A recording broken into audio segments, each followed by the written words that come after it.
Power exercise without restraint, even in the name of stability, often creates the very instability it claims to prevent. Good morning and welcome to Big Story, a critical segment on the Big Live, where we interrogate the issues shaping Nigeria's present and determining the future. Please stay with us this morning. Today's conversation centers on a decision that has stirred deep national debate and public unease.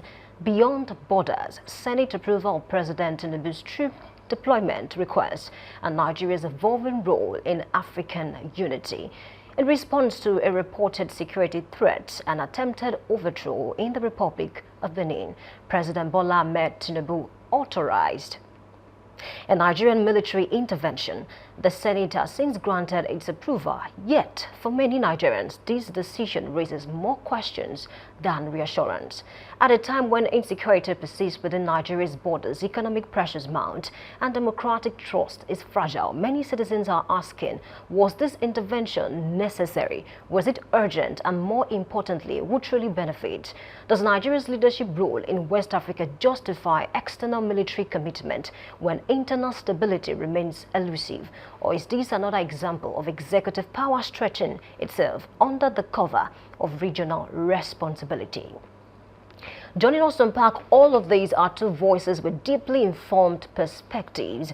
We have Honorable Kunle Olatade, Senior Special Assistant on Media and Publicity to Senator Yunus Akintade, and former Special Assistant on Media to the late former Governor of your state, Senator Abiola Ajimobi, and of course Ignatius Bosalime Ofino, Public Affairs Analyst and Researcher. Gentlemen, thank you for joining us on Big Story this beautiful morning. Welcome on board. Good morning. Thank you very much. And to our listeners at home, we'll say wonderful morning to every one of us. Thank you. All right. Let me start with you, Honorable. I have this question that says many Nigerians are actually unsettled about, how Nigerian government responded to what is going on in Benin, and for the fact that fighter jets were also sent to this to the country. A lot of Nigerians are saying if care is not taken, Nigeria might blame herself for this. And then recently, the Senate also approved the fact that Nigerians can send troops to Benin. And then the initial, troops that were sent there, about 9 military armed men, and of course 2 crew members have been seized. I'm talking about Burkina Faso now, but still talking about Benin. Do you think it was right, for Nigeria to actually do that without, getting to inform the country initially? Well, we first must commend the presidency for the quick intervention as regards the Benin challenge, when the president sent in the letter of request to send Nigerian troops to intervene in the insurgency, military coup, specifically military coup attempts in Benin.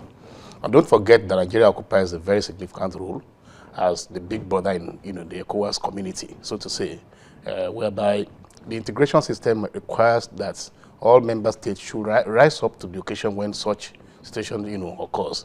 Therefore, when the president sent in the letter, the article 5, subsection 5, sub 5, and part 2 of the Nigeria Constitution, as amended in 1999, requires that the president should send such letter of request to send Nigerian troops outside the country when such situation arises.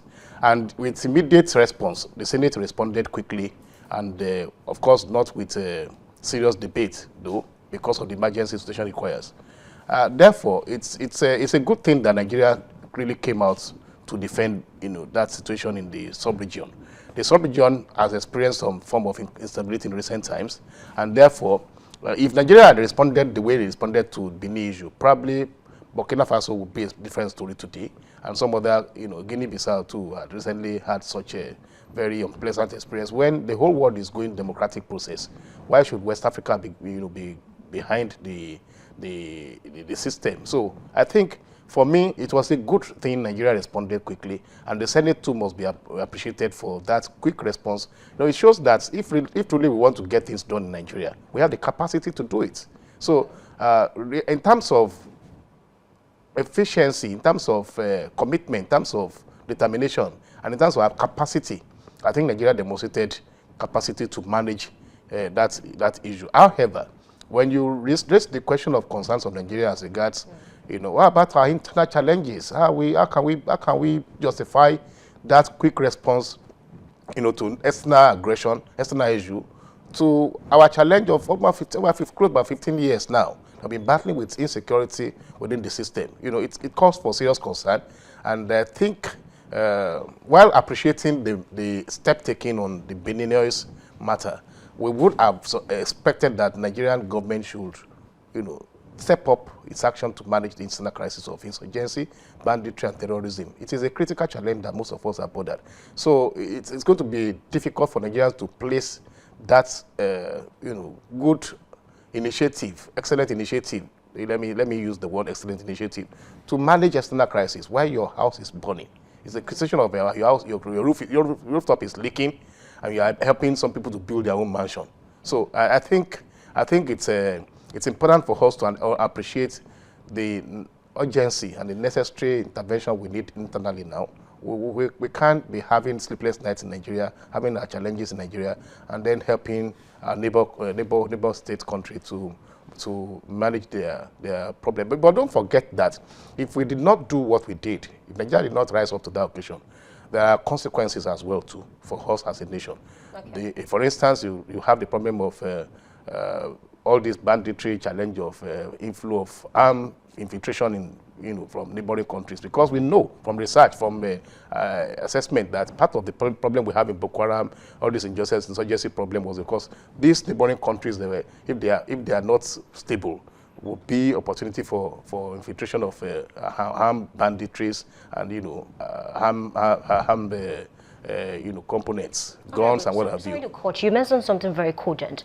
Do you think it's a little bit different, because the Niger coup, for instance, it was more of, okay, we are going to sanction you, and then they were even threatened to say there might be military intervention, but nothing of when it sort happened, okay, sending troops to Niger. So don't you think that there's a kind of external influence in this, in terms of how Nigeria was able to respond very swiftly to what is going on in Benin? Well, like I mentioned earlier on, I am of the opinion that if Nigeria had acted very promptly and swiftly, like it's acted on this issue of Benin, on Niger challenge, on Burkina Faso challenge, because don't forget that in actual fact, Nigeria is very strong militarily in Africa. I might not compare Nigeria with the likes of America, France, and what have you, so the big players. But when it comes to African issue, don't underestimate the capacity of this country. We're strong. And, we have been able to demonstrate it now, even recently in our internal crisis, that we have the capacity to manage our problems. What we're lacking is a political will, like mentioned, the issue of external influence on some of these issues. And internally, we have a lot of people that have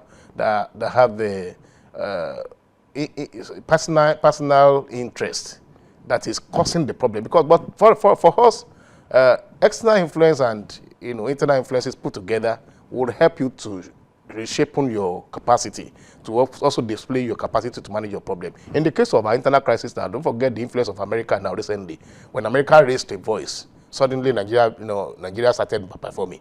So some of these things, there are interplays of international politics, none of this. I can't rule it out. We can't rule that out. But specifically, I believe strongly that Nigeria has the capacity. Don't forget the ECOWAS treaty also give that privilege to member nations to support each other in times of crisis. So we have really done well. If we had done the same thing, if this country had risen up to the challenges of the earlier countries I mentioned, I believe that we probably would not get to this level in international, in the sub-region, insurgency and military coup. It's becoming an embarrassing thing that we are going back to such days of that we have put behind us several years back. Nigeria has done well now, 25 years of democracy, sustained without without military intervention. And believe me, sincerely speaking, if you look at the history of Africa, especially Nigeria, in terms of military intervention, it has drawn us back severally.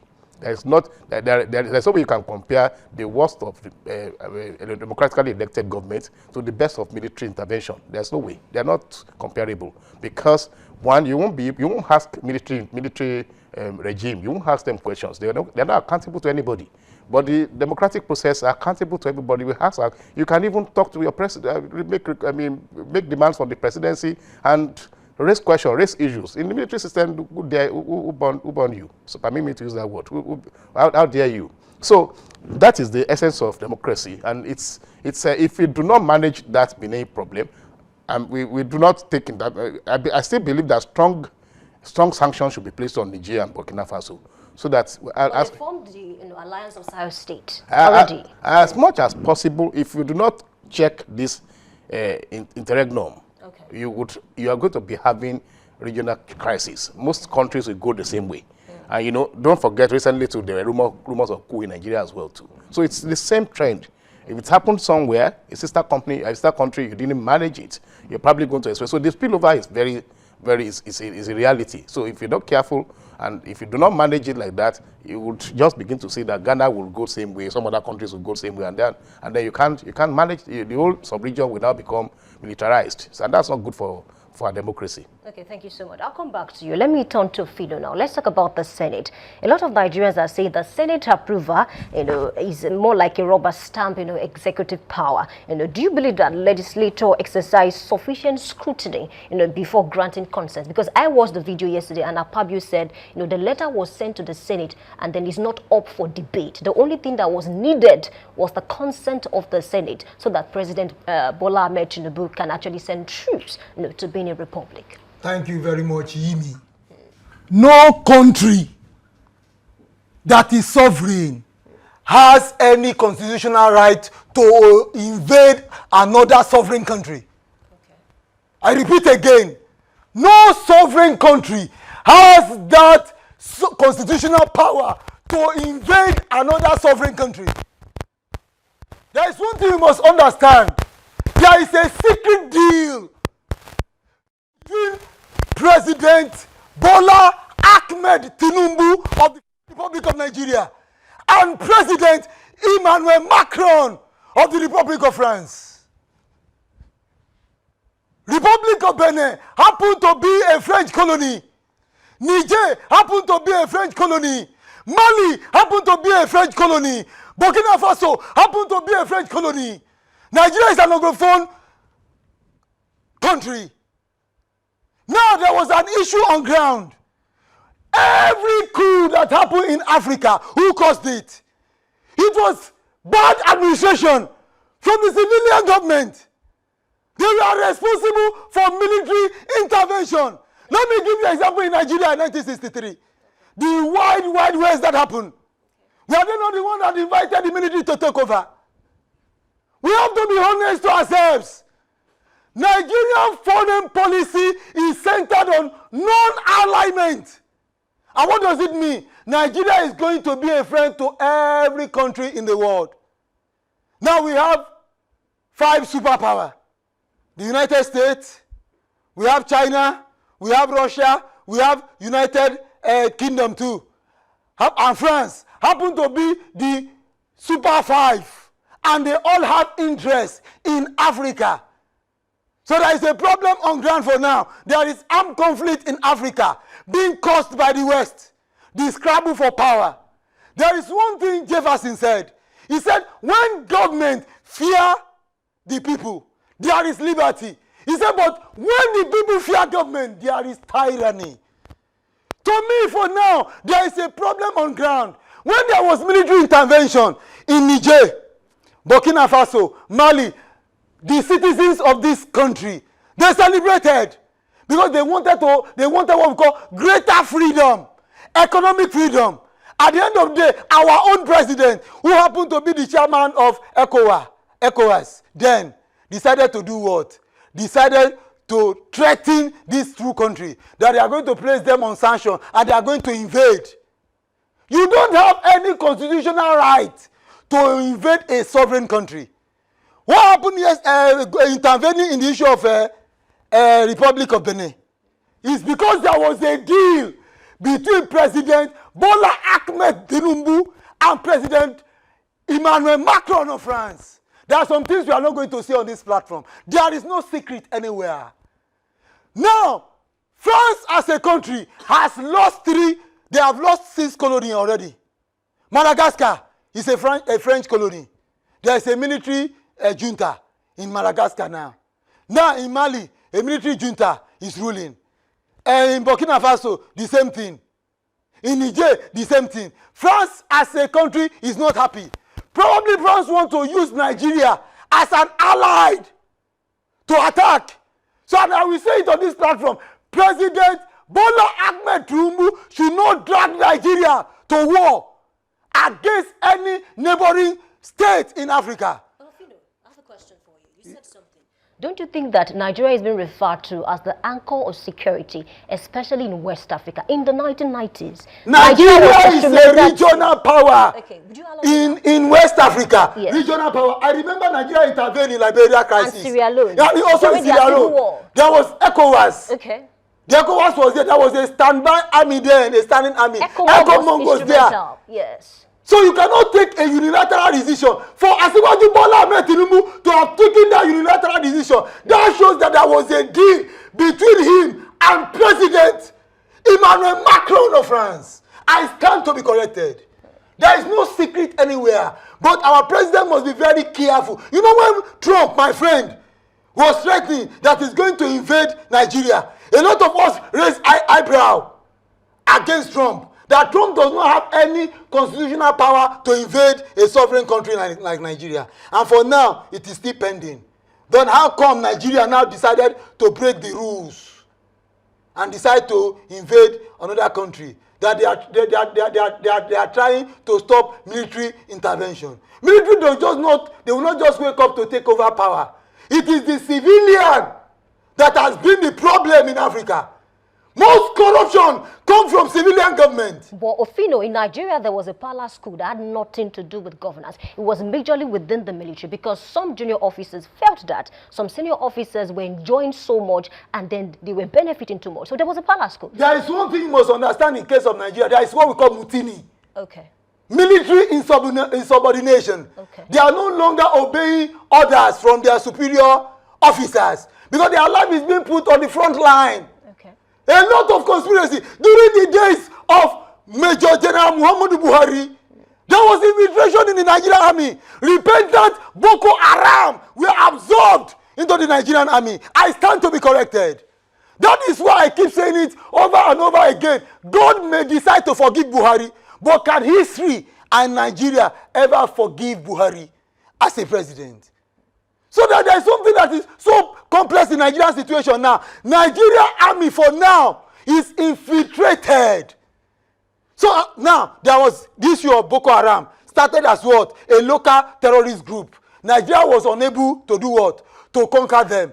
Do you know there was a time Boko Haram was able to overrun some of our territories and they hoisted their flags?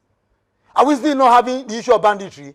Have the government been able to solve the problem of banditry? You didn't solve the problem of terrorism. You didn't solve the problem of banditry, which is peculiar to you, which is also discouraging foreign direct investment. Now you now decided to go and intervene on the issue of Niger, on the issue of Republic of Benin. That shows that there is a deal, a secret deal between President Bola Ahmed Tinubu of Nigeria and President Emmanuel Macron of France. Okay, let me turn to Honorable now. Now that the president has been on certain things to ensure that there is peace in Benin, how do you think they can manage this? Because according to some analysts, if care is not taken, Nigeria might be dragged into something very, very dire if care is not taken because of how we are handling this matter. Don't forget, we still have the alliance of state that comprise of Niger, Mali, and Burkina Faso, and I don't think they're going to fold their hands, looking at what is going on.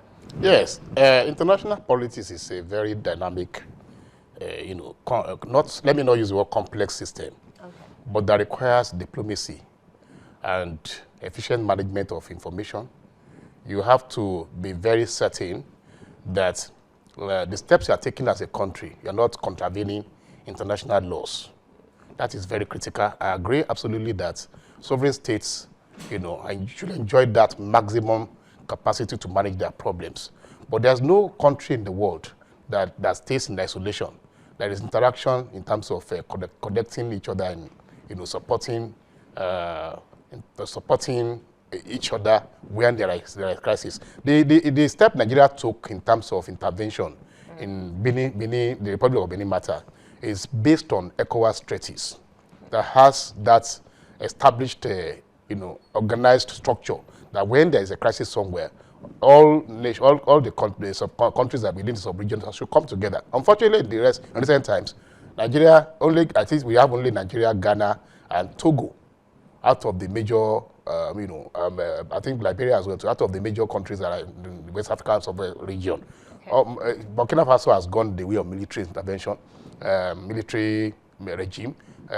Niger has gone the same way, and and it's taking a trend that is not pleasant for us. I still maintain that position that Africa should evolve. Africa is an evolving continent in terms of democratic processes. And we probably need to redefine our own democracy, though. I agree with that.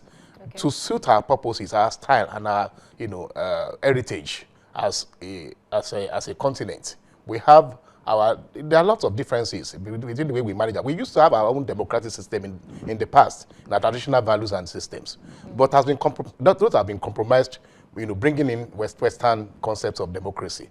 However, if we do not manage it very well, intervention might be necessary. Sovereignty is important, and maintaining legal system, working within the legal system that is approved internationally is critical to avoid going into crisis that you cannot manage, because some of these little problems could lead into manageable situation that war is probably inevitable. For instance, if Burkina Faso they are threatening now, brimstone and fire, and questioning Nigerian intervention in Benin matter. Yes, people out of lack of understanding and ignorance of the people, of the populace, might think that military intervention is necessary when these civilians are misbehaving in governance.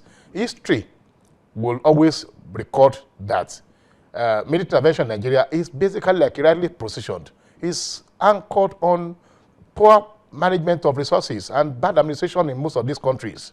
But there are merits of military intervention in Nigeria, are there not? They're not. You cannot, sincerely speaking, I've been around for a while, my dear sister. I've been around for a while, and I can tell you without, being immodest, that the worst, like I repeat, the worst of civilian administration, as bad as we think they are, cannot be compared to military regimes. The way military manages a system, look at us in Nigeria, for instance. We're not supposed to be where we are today. But we spent good 26 years or thereabouts, or 30 years on military intervention from 1966 till 1979. We were under military regime. We had a democratic process just for 4.5 years or thereabouts, 1979 to 1983. They took over again. We didn't have a democratic process again until 1999. Those were period of, I call them period of darkness in Nigerian political and economic history. We couldn't move forward. These guys would just come and do whatever they like. Nobody could ask questions. You just take it as it is. No planning, no concrete developmental program in place. But we take democratic process. However bad it might look, you have the legal system put in place, legislative system put in place. You have your judiciary put in place, and you have the executive powers, put in place. So those are interactions that would engage each other and also have a balance of governments from these various arms that would ensure that you have proper planning and economic integration at all. Look at the reforms that are taking place now. There are necessary reforms that can only take place in the democratic process. We have left our tax reforms unattended to for several years. Now we are just starting. What we should have done 40 years ago, we're just starting in 2020 when the whole world has moved far ahead. So these are challenges that you have when you have military intervention. So for me, I still think we don't have facts to say there are relationship. Nigeria acted on ECOWAS treaties. ECOMOG was there during the Liberia crisis. Liberia was on fire. It was a long war, but Nigeria was able to support, Liberia to manage that challenge. Now, the problem we are facing is that, like rightly positioned, we need to reform our institutions. We need to reform our system. We need to have a system that is working. We have a systemic failure in governance in Africa, especially in West Africa. Very, very prominent, very, very clear. things are not going the way we expected it to go. But this will not happen overnight. In a gradual, as you are progressing as a nation, you identify areas of challenges, you identify areas of concern, and you have a commitment as a nation to work together and ensure that things are, working smoothly, and you have the country on a stable position. With this continuous intervention of military, West Africa and West Africa especially cannot make progress. Let us just work on reviewing our institutions and be committed towards ensuring that we have a legislative system that makes make sure that things are working properly. Otherwise, we're going back to the dark ages, and it's not going to help our situation. However, people are rejoicing, they're jubilating, that military intervention. Naturally, it will happen. I've been around for a while in this, and I've witnessed several of these. As a young, I was born in 1968. I didn't witness 1966 coup, but I witnessed 1978. As a young man, I witnessed what happened, up till 1979 when we had the Shagari regime come into play. And after that, just shortly after that, Buhari took over. Buhari of that young age, when he became the head of state of Nigeria, and then compared to Buhari that became civilian president, we had expected that things will work normally. And like he said, this country witnessed 8 years of backwardness under that was even a former military head of state that became a civilian head of state. So you can imagine the challenges we're having in leadership. For me, as I'm concerned, Nigeria, Africa is generally, like President Lumumba always established, the problem we have is leadership. Problem we have is leadership capacity. We do not have leaders that seems to understand the dynamics of managing these problems, and that also have the commitment to ensure that we have solutions, we provide solutions to our internal continental problems and challenges. Until we have leaders that have understanding of how things work internationally in terms of connecting relationship with other countries of the world, to grow our economy, to grow our system. We have all it takes to be the world power. We have all it takes to enjoy a strong position in global economy. But unfortunately, we don't have leaders that have vision, that have commitment, that have committed to the people. And that is why you have this military intervention. The moment you have a system, you have government systems that are working in all these various countries, you would discover that people will not be demanding or requesting for a military intervention. I think the major problem is institutional framework and commitment of our leadership to governance. Let me turn to before we say our VOI on this particular segment. What risk do you think this will pose to Nigeria's military capacity, and of course the morale and long-term security priorities, and of course cost? Because some Nigerians are saying that they had no idea that Nigeria had fighter debt, and then a lot of things that have been done to actually ensure that Benin is calm. So speaking about the cost now, and then the fact that a lot of Nigerians also think that it is not that Nigerian military cannot tackle insecurity in Nigeria. I mean, because for the president to have given that order, and then a lot has changed, because according to people now, the Nigerian military have been able to quell the coup in Benin. So what will you say about the cost now? Because I want to believe that recently the military have complained bitterly about resources, underfunding. Even the new Minister of Defense, he mentioned something around that to say that he wants to ensure that the funds will come directly from the federal government and things are put in place. So for a country, for a military, for the military aspect of the country that is complaining about underfunding, overstretching, and now we are doing this to Benin, what do you make of all of this? We must be very careful as a country. The alliance of Sahel states, which comprises of Niger, Mali, and Burkina Faso. They have signed a defense pact with Russia. Mind you, they have signed a defense pact with Russia already. All the French colony in Africa, they want to liberate themselves from the siege of France. That is what we call the policy of assimilation.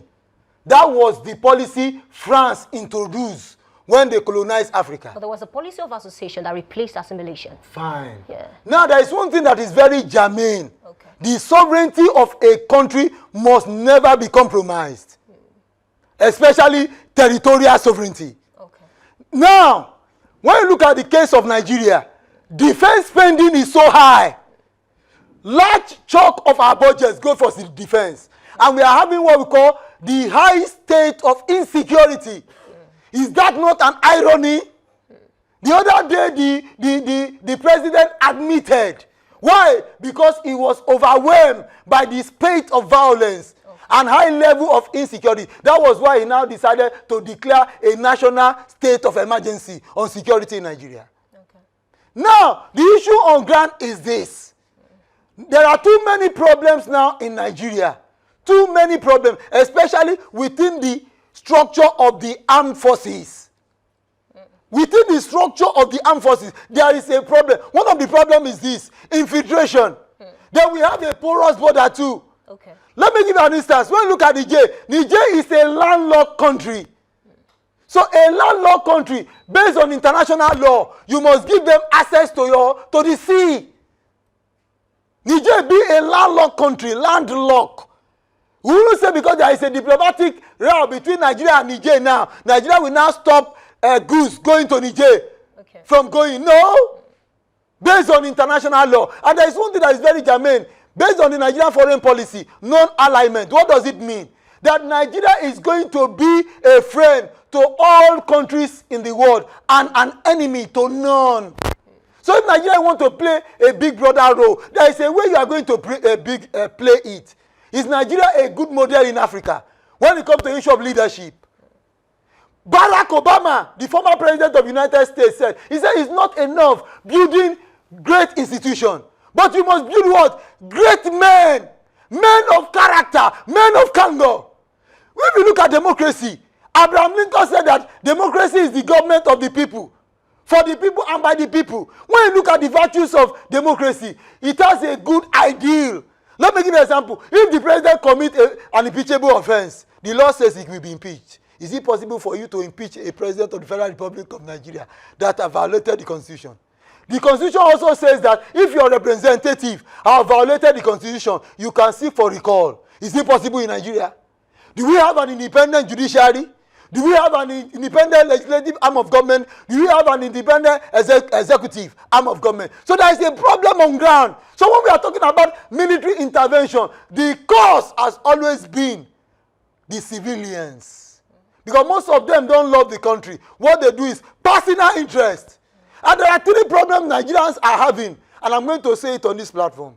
The first problem Nigeria is having is what we call free rider effect. What does it mean in economics? People are benefiting from natural resources they are not paying for. It's a problem. In advanced economy in the world, you have to be taxed. The only way you are going to go, the only thing they will not tax you is the air you breathe. In a tax-based economy. But in Nigeria today, we have people benefiting from natural resources, benefiting from capital infrastructure they are not paying for. Let me give an instance. Issue of road, toll gate. Is there anything wrong paying toll fees? The money you now generate will now be used to maintain. In Nigeria today, there is nothing like toll fees, a problem. Free rider effect. Then the second one is what we call rent-seeking syndrome. What does it mean? Rent-seeking syndrome simply means that you have a natural resources, but you fail to exploit that natural resources. You now seek the help of foreign expatriates to help you to extract. What you only depend on is what? Royalty. Yeah, you collect royalty. Then the third one is what we call Dutch disease. And what does it mean? When the development of a particular sector of the economy leads to a decline in other sectors of the economy, the oil sector has witnessed development. But the agricultural sector has witnessed what we call a decline. We'll come back to this discussion. Unfortunately, but because of time, we need to go. Let me begin to appreciate it, but then let's just sign out. Because history warns us that good intentions are not enough. Legitimacy comes from consent, clarity, and accountability. Today's discussion reminds us that while Nigeria's role in Africa is significant, leadership must be rooted in caution, not impulse, in consensus, not convenience. As Nigeria steps beyond its borders, once again, the questions raised by this intervention will not disappear with Senate approval. They will linger in the minds of citizens, asking whether national priorities are aligned with national realities. African unity must be built on cooperation, not coercion, on diplomacy, not default militarism. The real test is not whether Nigeria can act, but whether it acts wisely and with the people firmly in view. That has been Big Story on the Big Live. My sincere thanks to Ignatius Ebosalume Ofino and Honorable Kule Olatunji for their insight, and thank you for listening. It's a fine place to leave it this morning. My name is Oluwayemi Adelakum. Please stay with us. We'll be right back.